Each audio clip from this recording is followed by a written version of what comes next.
My name's Danaka. I'm the National Co-Director of CODEPINK.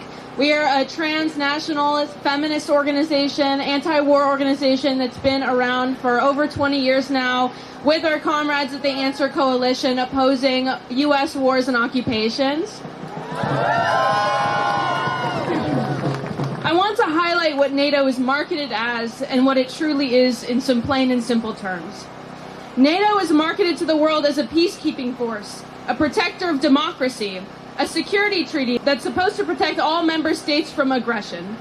What it has actually done is sabotage popular people's movements, destroy publicly owned infrastructure and other companies that refuse to bend to the whim of the American free market, and kill people, lots of them.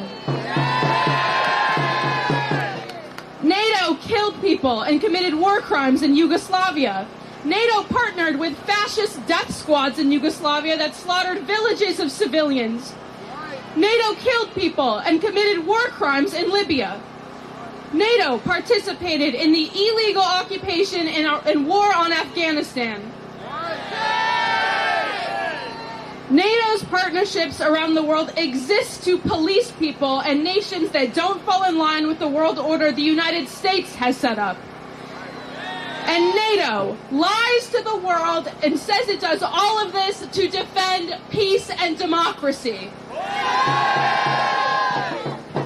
While human beings everywhere, from Dayton, Ohio to the former Yugoslav countries, struggle to keep their head above water as the crushing weight of debt, economic insecurity, and scarcity pull us down, NATO exists not as a peacekeeping force, but to keep the people around the world that decide to struggle for a better reality at bay.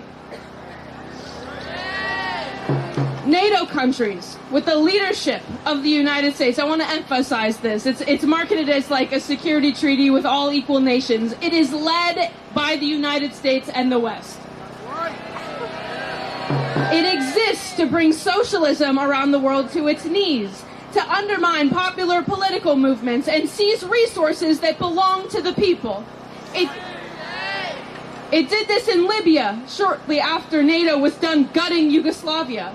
Wherever NATO is claimed to care about human life, they've demonstrated to only care about capital. They've demonstrated that they are murderous war criminals with very little regard for our lives. On top of NATO being a war-making body, it also exists to enrich some of the wealthiest people in the United States. 80% of NATO members are U.S. arms trade customers. The head of the U.S. committee to expand NATO was a vice president at Lockheed Martin, the world's largest weapons manufacturer.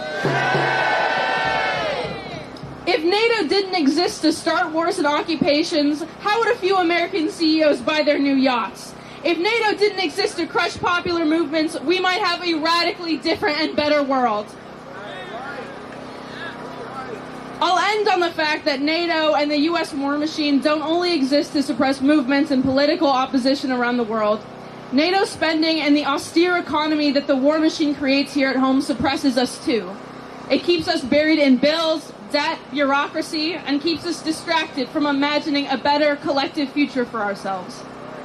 Both NATO and the U.S. war machine benefit from people not understanding or knowing what it is.